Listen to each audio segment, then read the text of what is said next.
YouTube, what's going on? Check this out. My brother Sam Brune tagged me to do a 12 fragrances, 12 months video. And I put something together for you guys. Stay tuned. 1, 2, 3, 4, hit it!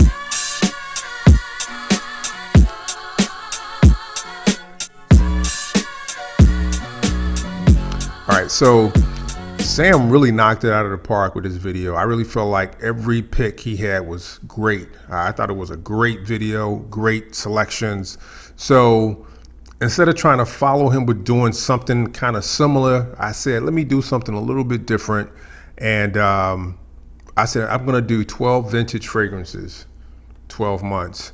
So I went through my collection. I picked 12 that I felt like would be good selections and ones that would be, I don't want to say had universal appeal, but would be like ones that you didn't really have to, they weren't really that complicated. So first up for the month of January, which is not the coldest, but one of my least favorite months, first month of the year, dead of winter, starting things off. This is a fragrance that was really special to my old man. It was his signature scent. It's like a 1978 release from Karl Lagerfeld. This is Lagerfeld. And this isn't the classic. It's, pretty much the same scent, but this is like the older formulation, different font on the bottle. If you see, now it's like Lagerfeld Classic. The font is a little blocky. It looks a little bit different. This one has got the different font on it. This is a really nice, warm, like amber, vanilla, tobacco fragrance. Really nice scent trail. I remember my dad coming into the house, and you always knew when he was home because you always smelled the trail through the house. Wherever he walked, you kind of knew he had been there. So it's one of the, I guess, earlier like sweet fragrances. Like I don't know who made the first really sweet men's fragrance, but this one is definitely like on the sweeter side, and it's really, really well done. I don't really feel like it's dated at all. You smell, you be the judge, but to me it just smells like it's a timeless fragrance from the house of Lagerfeld. For the month of February, my least favorite month of the year, weather-wise. Being in the Midwest, growing up in Chicago, it's the coldest freaking month of the year. I hate February. It's super cold and not that much daylight. It's dark by like 4 o'clock, 4:30, literally. So it's my least favorite month, but this fragrance to me is so appropriate. It's a warm, cozy, slightly powdery fragrance. It is Tiffany for men. This is like a 1987 release. Sandalwood, a little bit of oak moss, I think some vanilla, some nutmeg. Really well done, man. Just a really cozy, almost like a warm sweater. That's what it feels like. And I don't think it smells dated. Again, you smell, you be the judge. It's one that I've always liked. Again, I never pulled the trigger. I was able to cop a bottle recently, and now I've got it. So Tiffany for men for the month of February. For the month of March, not as cold, still cold, tobacco. Very Valentino, okay? This is tobacco fragrance pretty much. It's got a little bit of lavender, few other notes, but it's primarily a tobacco fragrance. I want to say this one is more like a late 90s release, and I think the nose on this was a guy named Harry Fremont. He's actually the nose on a few of the fragrances in this list. I can't say that he's my favorite nose, but I do recognize that I've got quite a few of his creations in my collection. So it's one that has moderate projection, moderate performance overall. I go about like 4 or 5 sprays with this one. It's not the best tobacco fragrance in my collection, but it's a solid tobacco fragrance and one that I felt was worthy to have a spot on the list. So again, here we go. Very Valentino from the house of Valentino for the month of March. For the month of April, we're starting to transition. A fragrance that's a little bit different, but not hard to like. From the house of Hugo Boss, Elements. This fragrance is different in the sense that it's got this, when you first spray it, it feels really, really warm, or it smells really warm. And I don't know how to really explain it, because it's not warm in the sense that it is spicy, but when you spray it just smells like it's hot. I don't know how to explain it. When you spray it, it smells like it's hot, but it's always got this leather accord that kind of goes through the fragrance, and it goes from being like hot smelling to earthy to like almost like airy. It's different in that regard, and it's unique, and it's a great release. And one, I don't know how many people that are into fragrances now have really experienced, but it's definitely one to check out, even if it's just to have something like this in your collection. I feel like it's a good release, and it was one worthy to be on the list, so I definitely wanted to include it and, you know, put you guys up on it. Elements from Boss, Hugo Boss, for the month of May. One of my all-time favorites, Equitos by Alain Delon. This is green floral goodness. It's basically a rose fragrance, but it's got oak moss, it's got civet. It's just a really beautiful fragrance. It's not the norm. It's not the typical. It wasn't the typical for back in the day when it dropped. I always enjoyed this fragrance. I still really enjoy it. Again, it's one of my favorites of all time. I don't know how many people will really enjoy this fragrance now. I feel like if you check the reviews, you'll see it's very highly regarded, but in fragrance today and what's the norm and what's being done, it doesn't fit into the, you know, really sweet bubblegum, Ambroxan, you know, overly gourmand thing that's kind of like what's hitting or what's on trend right now. So, you know, if you like floral fragrances though, you like rose, you know, you like oak moss, this is one you might want to check out. I really enjoyed. I think this one dropped in like 87, 88, somewhere around that time frame, but highly regarded. Great fragrance. I really, really like this one.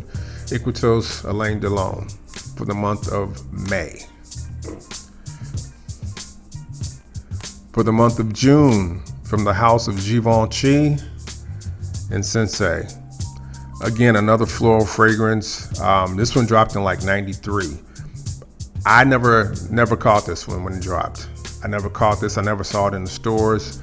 I got up on this one within the last 3-4 years. Really enjoy it. This is like a citrus, floral, kind of peppery, soapy fragrance that's incredible. Very highly regarded. Check the reviews. A lot of folks like this one. But just like Equitos, I don't know if this is one that is going to have mass appeal because it's not in line with what is on trend with fragrances right now. But, you know, if you like floral fragrances, masculine floral fragrances that smell really clean and soapy, you might dig this one. And I think it's perfect for the warm weather. I can't recommend it enough.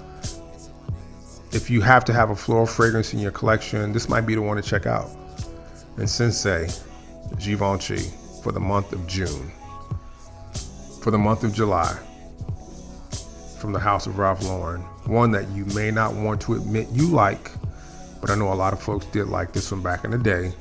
This is Polo Sport.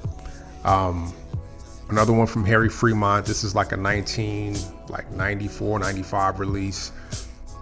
Harry Fremont did it. This one is pretty much aldehydes, mint, citrus. Pretty simple. Kind of smells artificial. I think it's because of the aldehydes, but it's one that's always been easy to wear. It was like a dumb reach fragrance for me back in the day. I mean, it just smelled like a terry cloth robe, jogging suit, casual shorts, just laid back. I mean, it always had that feel to it. And I know a lot of people loved this fragrance back in the day. So don't act like you didn't, again. But, you know, for the month of July, one that I think is easy to love, and I think a lot of young cats would really enjoy this one too. Polo Sport, Ralph Lauren. You want to get the old formulation. You got to get an older bottle though. If you get the new bottle, you're not going to like it as much. Older formulation is the way to go. For the month of August, one of the OGs in the aquatic game. It's really only two OGs in my humble opinion. From the house of Aramis. This is New West. Really interesting fragrance, dropped in 88. Nose is Harry Fremont.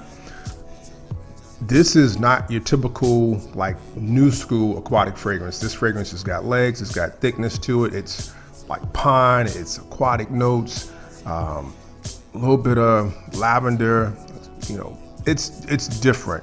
Oak moss, it's not like what you smell today. It's got like this thickness to it.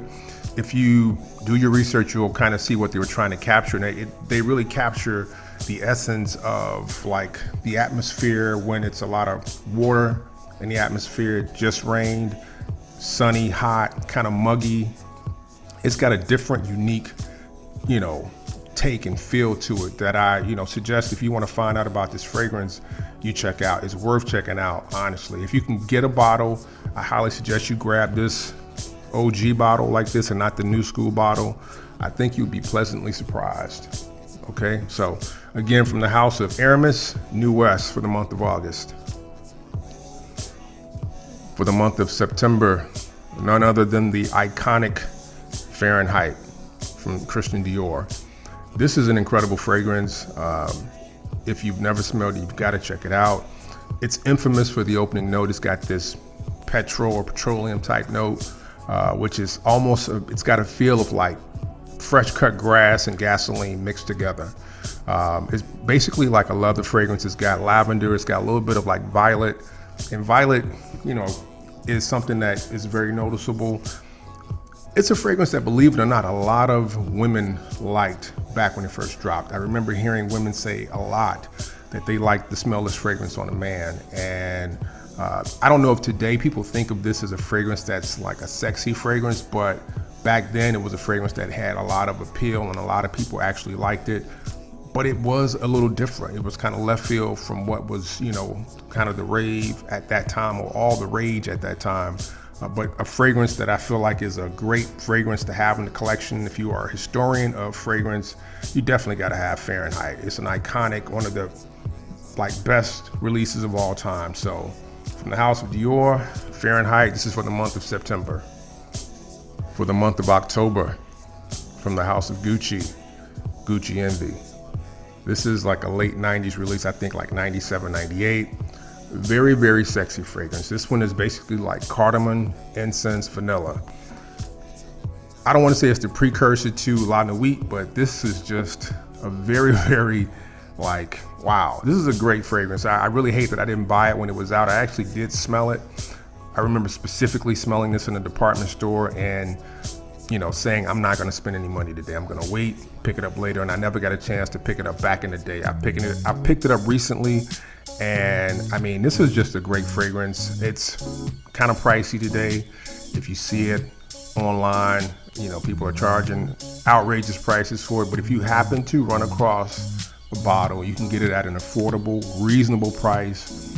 I think it's worth having in the collection. So, great fragrance again from the house of Gucci, Gucci Envy. For the month of November, from the house of Joseph Abboud, Joseph Abboud. Don't think Joseph Abboud in the Men's Warehouse. This is pre-Men's Warehouse. This is going back to like the early 90s, early to mid 90s. This is an incredible fragrance in my humble opinion. It is basically like a nice, dirty citrus fragrance. It's got ginger, it's got musk, of course, like bergamot. I would say it's the precursor to Terre d'Hermès. I know some people might disagree, but I remember smelling Terre d'Hermès and being like, wow, this smells like something that I've had. And then, boom, I was like, it's Joseph Abboud. This is what it smells like. I would probably say Terre d'Hermès might be a little more smoothed out, a little bit more refined, but you can definitely smell this and see that in some way, shape, or form, this fragrance had to influence that fragrance. So really great fragrance, great performer, smells great. I wore it a lot on dates with my wife back in the day, and I think a lot of people would really like this fragrance. So check this one out. From the house of Joseph Abboud, again, Joseph Abboud for the month of November. Closing the year out, month of December, I'm gonna go with an iconic, legendary fragrance from the house of Thierry Mugler, Angel Man. This is a iconic fragrance. Dropped in like 96, 97. I remember how popular this fragrance was. While I was out, I was actually working retail. I worked at Nordstrom Store 221, and I smelled this fragrance on so many people, men and women alike, all day long, every day, all day. I mean, this was the fragrance. And this bottle actually has got the notes listed on the back: coffee, absolute, patchouli, bourbon, vanilla. It's basically, in my opinion, it's like coffee, vanilla, and it's got a little bit of booziness to it with the patchouli kind of underneath. I mean, it's just an iconic, legendary fragrance. I feel like most people have smelled this, even if you don't know that you smelled it. Great fragrance, perfect for December, perfect for the holidays. It's a winner, in my opinion. So that's my list, guys. 12 months for fragrances. I hope you guys enjoyed it. Thank you for tuning in. Thank you for checking out the channel, checking out the video. I do appreciate it. If you've never subscribed to the channel, please do. Also hit that bell so you can be notified of future video content. So everybody stay safe, and I'll see you soon. Later.